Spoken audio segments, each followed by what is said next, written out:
పాడిస్తూ commission తీసుకొని చిన్న చిన్న కుటుంబాలని వ్యసనాలకి బానిసలుగా చేసి వాళ్ళ జీవితాలతో ఆడుకుంటున్నటువంటి సాయిబాబా గారి కమిషన్ల కోసం కక్కుర్తిపడి ఈ రకంగా చేస్తున్న సాయిబాబా గారి గురించి ఖచ్చితంగా ఆయన చర్చించడానికి ఈ తెలుగుదేశం ప్రభుత్వం వచ్చినప్పటి నుండి అన్ని గ్రామాలలో ఏ రకంగా పేకాట్లాడుతున్నారు, ఏ రకంగా పొడుకుండా లేస్తున్నారు, వాటికి కమిషన్ తీసుకుంటున్నారు. ఆ కమిషన్ నక్క ఆనందబాబు గారికి మేము 70% ఇస్తున్నామని చెప్పేసి ఎలా చెప్తున్నారు. నేను ఆనందబాబు గారికి చెప్పాను, నేను ఎందుకంటే ఆయన నమ్మట్ల ఆయనకి చేరింది ఇంత దుర్మార్గంగా పేద కుటుంబాలను వ్యసన పనులు చేసి సంపాదించుకొని ఆ నీచంగా దిగజారినటువంటి సంపాదనతో బతుకుతారని చెప్పేసి నేను అనుకోవట్లేదు. అదే చెప్పాను. ఏదన్నా అటువంటిది ఏదన్నా ఉంటే సరి చేసుకోమని చెప్పేసి చెప్పాను. కాదు కూడదు సిద్ధం, మేము చర్చికి అంటే హ్యాపీగా నేను వాళ్ళు ఏ టైంలో చెప్తే ఆ టైంకి ఇప్పటికే 3వ తారీఖున టైం చెప్పారు సార్ 11 గంటలకి. 3వ తారీఖు 11 గంటలకి ఖచ్చితంగా నేను వస్తాను, పర్మిషన్ తీసుకోమనండి. ఆయన ఊరేసుకోవడానికి కూడా ఇప్పటికి చాలాసార్లు ఊరేసుకుంటానని అంటున్నాడు. దానికి కూడా ఆయన పర్మిషన్ తీసుకోలేదు. మళ్ళీ నా మీద ఆ పాపం నాకు రాకుండా కుటుంబ సభ్యులు తన భార్య వాళ్ళ బాధ నా మీద పడకుండా ఆయన పర్మిషన్ తీసుకున్నారు. ఆయన ఏమన్నారంటే కూడా ప్రశ్నించారండి.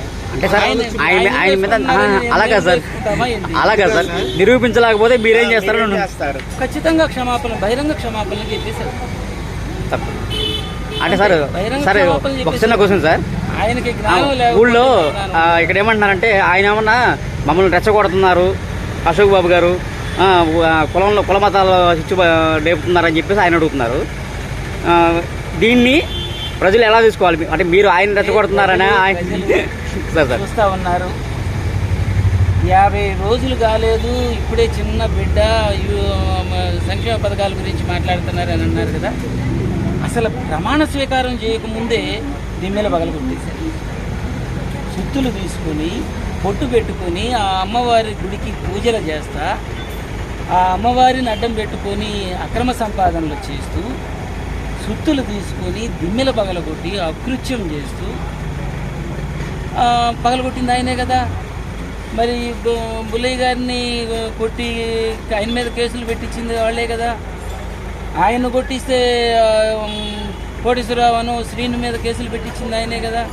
కులాల మధ్యలో ఇప్పుడు అదేపల్లిలో రాజశేఖర రెడ్డి గారి విగ్రహాన్ని తగలబెట్టించింది ఆయనే కదా. ఎవరు ప్రోత్సహిస్తున్నారు?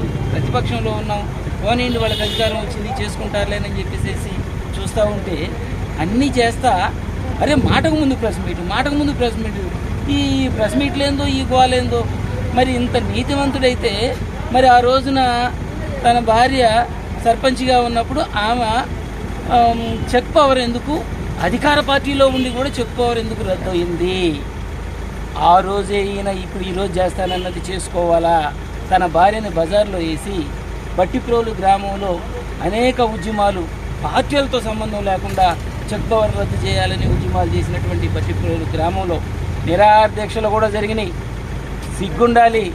నేను నీతివంతుడని చెప్పేసి చెప్పుకోవడానికి మీ భార్యని, సర్పంచ్ని, సెక్రటరీని సస్పెండ్ చేయించి ఇప్పుడు నీతి గురించి మాట్లాడుతున్నావు.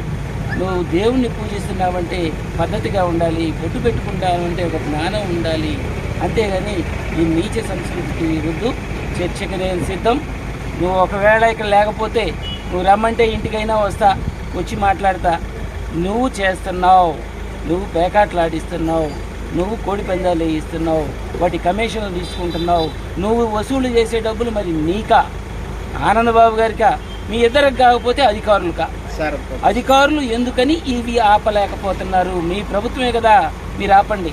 నా అప్పీల్ ఒకటే, వీటిల్ని వేమూరు నియోజకవర్గంలో మీరు ఆపాలి.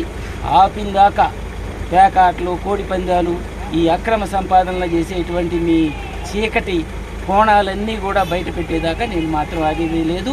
దేనికైనా సిద్ధం, ఎవరితోనైనా పోరాడతానని చెప్పేసి చెప్తాను. సార్ ఇంకోటి ఉంది, చీరాల్లో దీని గురించి 200 మందితో నేను చేశాను, నా దగ్గర సాక్ష్యాధారాలు ఉన్నాయని చెప్పాను.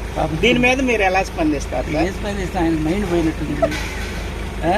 నేనేదో మీద సాయిబాబా గారి మీద హత్య ప్రయత్నం జరుగుతుంది చీరాల్లో. దీని గురించి 200 మందితో నేను చేశాను, నా దగ్గర సాక్ష్యాధారాలు ఉన్నాయని చెప్పాను. దీని మీద మీరు ఎలా స్పందిస్తారు? స్పందిస్తా, ఆయన మైండ్ పోయినట్టుంది.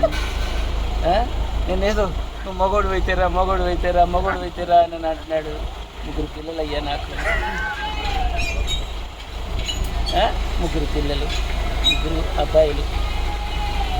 ఇక ఈ ప్రశ్న ఆయన వేసుకుంటే బాగుంటుందేమో అనుకుంటున్నా. దాన్ని నేను చెప్పడం అనేది అంత సంస్కారంగా ఉండదు. ఆయన ఒకసారి ప్రశ్నించుకోమనండి. ప్రజలందరికీ తెలుసు ఏంటనేది. ఇంకా అయ్యా థ్యాంక్ యూ సార్.